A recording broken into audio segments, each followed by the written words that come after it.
వందే మాత్రం. నేను మీ journalist Navata. Welcome to our voice. చాలామంది అంటూ ఉంటారు, పిల్లల్ని ఎలాంటి స్కూళ్ళలో చదివించాలో అర్థం కావట్లేదు, పిల్లలకి ఏం చేస్తే మన సంస్కారం సాంప్రదాయాలు నేర్పించగలము అని. నేను ఒక వీడియో చూపిస్తే చూడండి, చూసినాక మాట్లాడుకుందాం.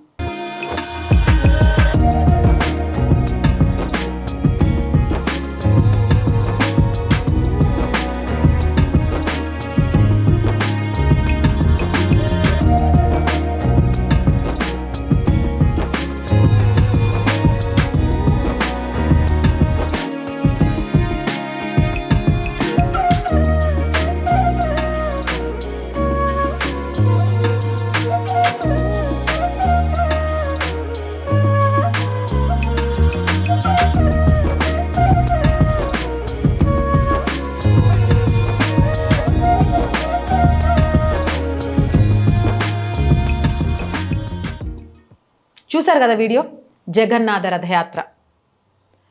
దేశం మొత్తం కూడా అక్కడికి వెళ్ళే వాళ్ళు లక్షల్లో అయితే టీవీల ముందు దాన్ని చూసేవాళ్ళు కొన్ని కోట్ల మంది పరవశించిపోయేవాళ్ళు.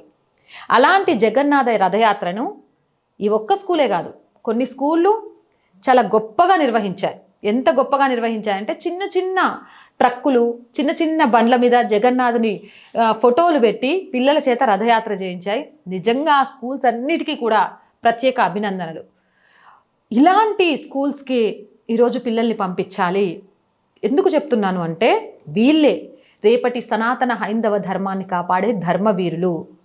చిన్నప్పటి నుంచే చదువుతో పాటు సంస్కారం, అలాగే సాంప్రదాయాల మీద అవగాహన, మన సంస్కృతి ఏంటి అనేది పిల్లలకు అర్థమయ్యేలాగా పెంచాలి. పెంచినప్పుడే వాళ్ళ పెరగడంతో పాటు మన సంస్కృతి సాంప్రదాయాలను కూడా ముందుకు తీసుకువెళ్ళడానికి, ఆచరించడానికి వాళ్ళు ఇష్టపడుతూ ఉంటారు.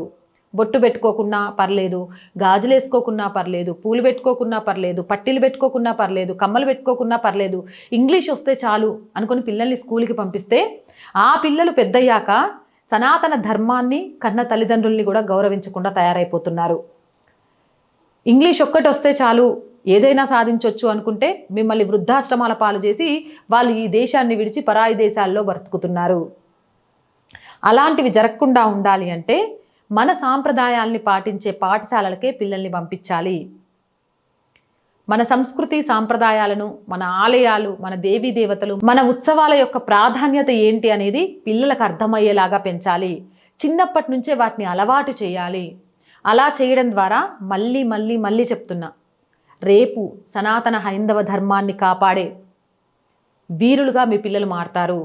ఏమో చెప్పలేం, మీ పిల్లల్లోనే ఎవరో ఒకరు ఛత్రపతి శివాజీ మహారాజ్ అయి ఉండొచ్చు, రాణి రుద్రమాదేవి అయి ఉండొచ్చు, ఝాన్సీ లక్ష్మీబాయి ఉండొచ్చు.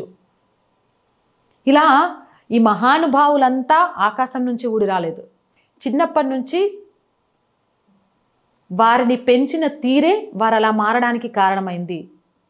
అలానే పిల్లల్ని పెంచండి. అలాంటివి నేర్పించే పాఠశాలలకే పిల్లల్ని పంపించండి.